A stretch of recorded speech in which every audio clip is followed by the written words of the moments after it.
대한민국의 근현대사를 성경적 세계관으로 알리고 전하는 대한역사문화원의 한국 근현대사 바로 알기 특강입니다. 자, 이제 우리가 조선시대의 역사를 살펴보면서 정말 자유가 없었던 땅, 특별히 조선 후기의 상황들이 어떤 삶이었는지를 한번 살펴보도록 하겠습니다. 우리는 조선왕조 500년이라는 말을 정말로 많이 하죠. 이 조선왕조 500년 중에 우리는 19세기의 이야기를 한번 해보려고 하는데요. 19세기는 정조대왕의 죽음으로부터 시작했다고 보시면 됩니다. 1800년이 되었을 때 조선의 22대 왕이었던 정조대왕이 죽음을 맞이하게 되죠. 정조대왕이 사망하고 난 이후에 왕으로 세워졌던 사람들은 대부분 어린 왕들이었습니다. 그래서 이 어린 왕이 즉위하자 스스로 정치를 할 수 없는 이 어린 왕을 앞에 세우고 뒤에서 일가 친척들이나 아니면 권력을 가지고 있는 자들에 의해서 세도 정치가 시작이 되는 거죠. 정조대왕 이후에 순조로부터 철종에 이르기까지 약 60년 동안 안동 김씨와 풍양 조씨의 세상이었다고 해도 과언이 아닐 만큼 조선의 19세기 중후반은 계속된 세도 정치로 나라가 혼란을 겪고 있었습니다. 그 세도 정치의 영향으로 삼정이 문란해졌는데요. 이 삼정이라는 것은 세 가지 세금을 말하는 거죠. 조선의 백성들에게 쥐어졌던 이 아주 무거운 세 가지 세금은 바로 전정, 군정, 한곡이었습니다.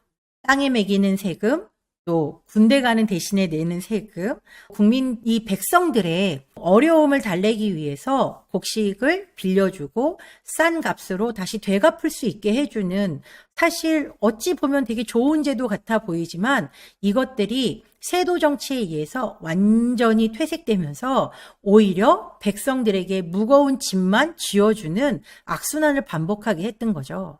예를 들면 전정 같은 경우에 땅에다 매기는 세금인데 옆집 사람들이 죽거나 사라졌을 경우에 그 땅의 세금을 다른 사람이 지게 하는 것, 터무니없는, 그리고 장부들을 막 조작해가지고 세금을 막 천정부지로 올려놓는다든지, 그리고 군정은 1살짜리 아이에게도 이미 돌아가시고 없는 할아버지에게도 군정을 내라고 하는 그런 상황들.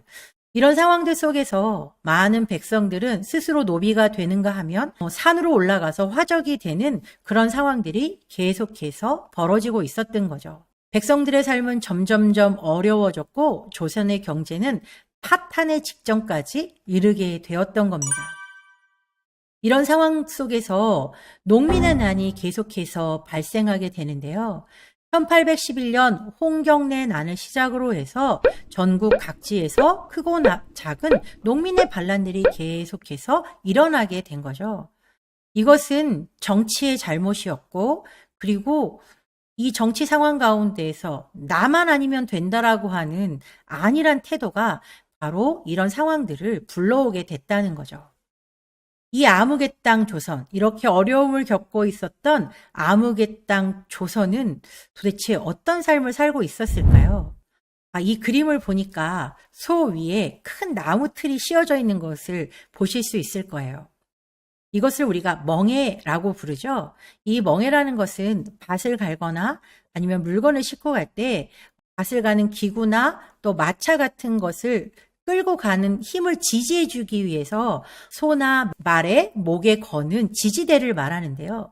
이 지지대의 무게는 적게는 20kg 이상 아니면 40kg가 넘는 것도 있다고 하죠. 사실 이 멍에 하나만 쥐고 있는 것으로도 엄청난 고통이었을 것 같아요.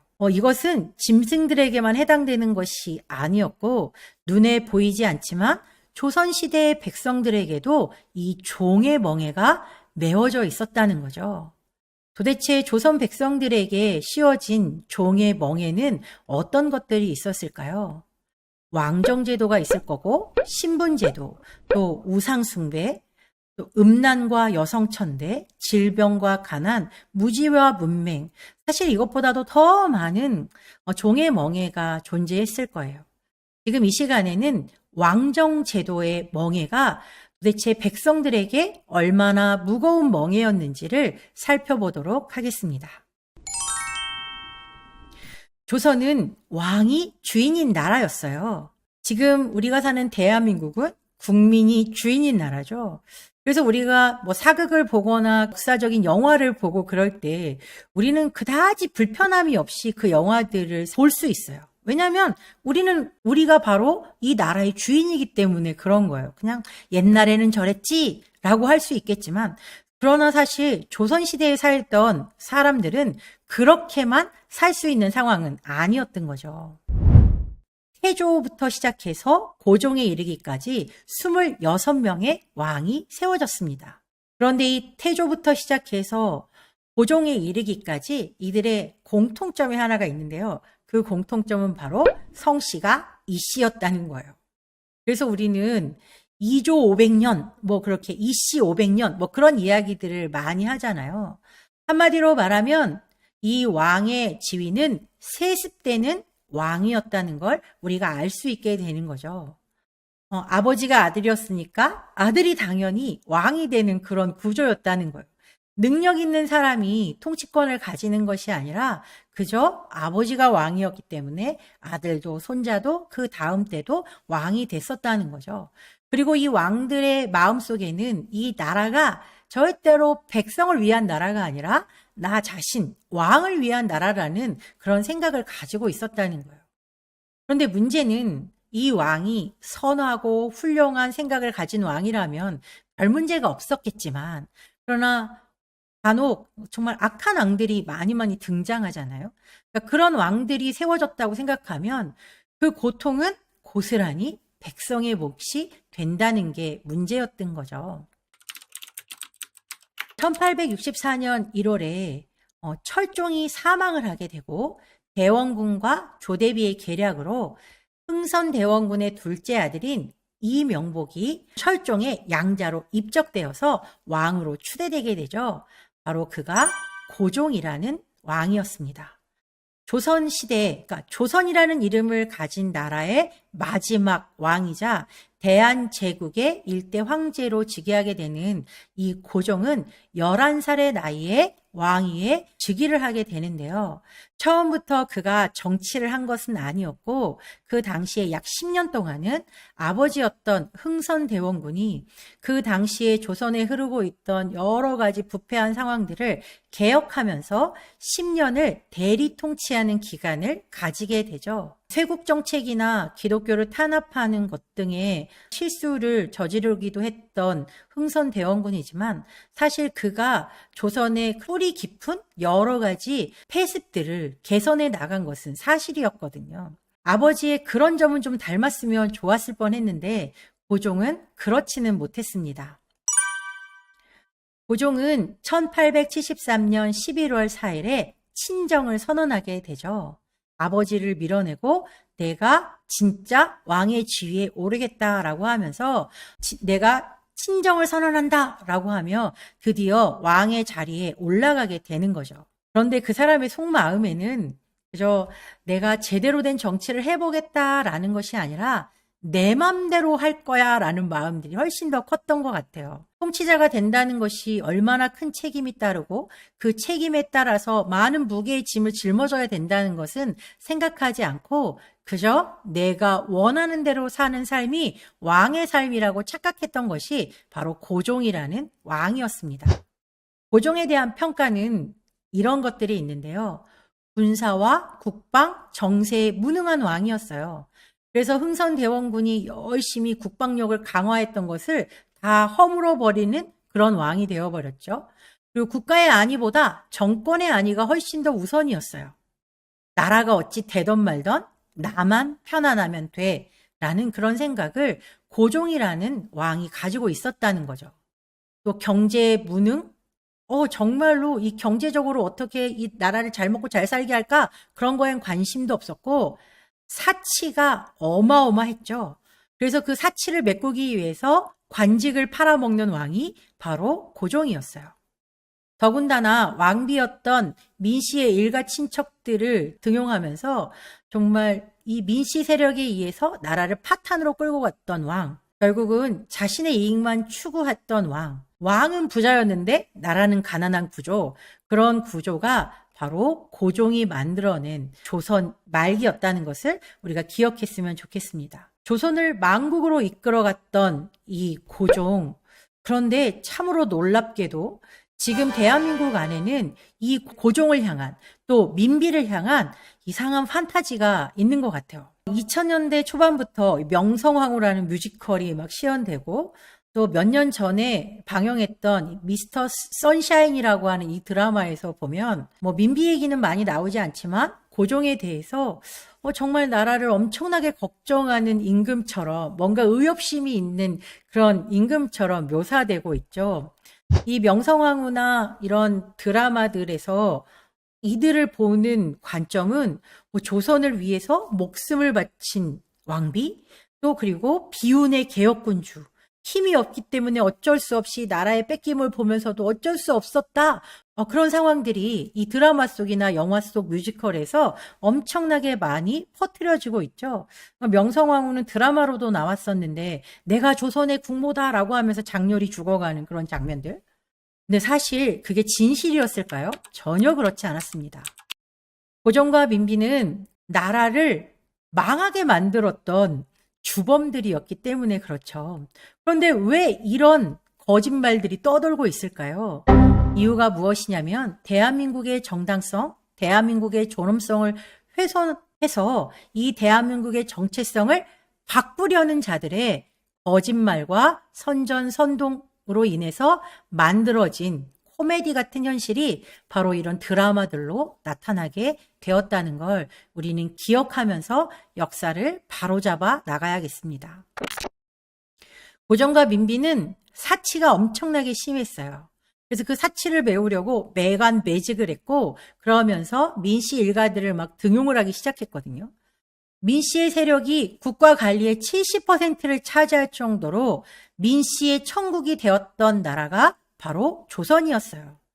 백성들은 그 민씨들을 향해서 미친 호랑이, 악귀, 탐관오리라고 원성이 자자했음에도 불구하고 고종은 그 말을 전혀 들으려고 하지 않았죠. 저 민씨들 때문에 백성들은 계속해서 죽어가고 고통을 당하고 있지만 왕은 귀를 막고 있었어요. 한 예로 신문고를 치면서 지금 우리의 이렇게 힘든 상황을 봐달라고 하는 그런 백성들의 소리를 들으려고 하지 않고 고종이 한 대답은 궁궐의 경비를 더 강화하라 라는 말을 했다고도 합니다. 이게 바로 고종이었고 민비였습니다. 매천황현의 글을 보면 왕과 왕비의 사치 또 매관매직이 얼마나 심했었는지를 잘 보여주는 대목이 있는데요.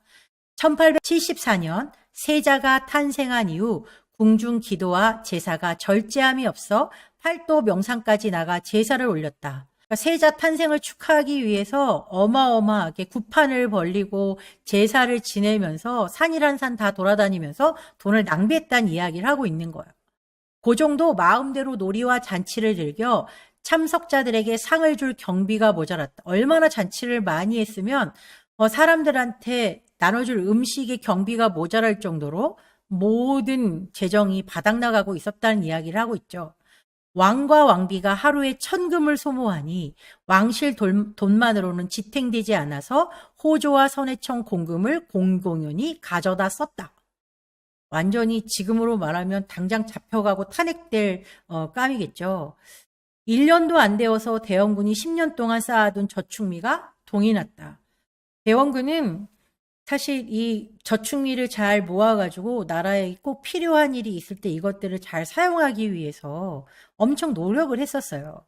그런데 고종이 즉위하고 1년도 되지 않아서 모든 모아두었던 저축미가 다 동이 날 지경으로 다 돈을 써버렸다는 거죠. 그래서 그것을 메꾸려고 뭘 했냐? 관직을 팔고 과거 합격증을 파는 매관, 매과의 폐단이 발생하게 됐다라고 말하고 있어요. 그러면서 뒤이어서 민씨들이 집권한 뒤로 나라가 완전히 망해갔다라고 지금 말하고 있죠. 그래서 매달 지급해야 할 병사의 급료를 걸핏하면 빼먹는 지가 벌써 몇 해째 이어져 원망과 욕설이 자자했다. 자, 지금 이 맨 마지막 단락에서 보고 있는 병사들의 급료를 걸핏하면 빼먹는 바람에 일어났던 사건이 바로 이모군란이라고 하는 사건입니다. 군대가 난을 일으킨 거예요. 이 당시에 고종은 신식군대와 구식군대를 가지고 있었는데 신식군대는 궁궐을 수비하기 위해서 그냥 고종의 친위부대라고 생각하시면 되죠.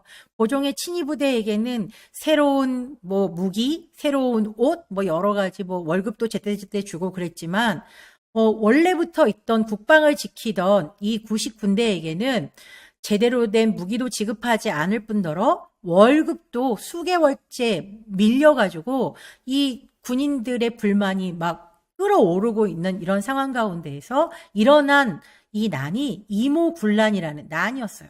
사실 이 이모군란을 평정할 수 있는 유일한 방법은 이렇게 성난 군사들에게 제대로 된 월급을 지급해주면 그만이었던 거죠. 그러나 고종은 그렇게 하지 않았어요. 청나라한테 도움을 요청해서 청나라 군대가 들어와서 이 이모군란을 일으킨 자신의 백성들을 죽이게 했던 거죠. 이게 어떻게 한 나라를 책임지는 왕으로서의 역할이겠습니까? 왕의 자격이 없는 사람이었죠. 성경에서도 왕의 직분이 뭐냐면 바로 백성들을 구원하는 것, 백성들을 지키는 게 왕의 직분이라는 걸 분명히 가르쳐주고 있거든요. 그런데 고종이라는 사람은 그런 직분을 전혀 수행하지 못한 바보 같은 왕이었다라고밖에 표현을 할 수가 없을 것 같아요. 이때 약 3,000명의 청나라 군대가 진입을 하게 되면서 그때부터 조선은 더욱더 청나라의 속국이 되어 있는 상태가 되었어요. 청나라에서 파견된 사람들이 조선 땅을 누비면서 왕 행세를 하고 계속해서 조선의 백성들을 못 살게 구는 그런 상황들이 되어버리게 된 거죠.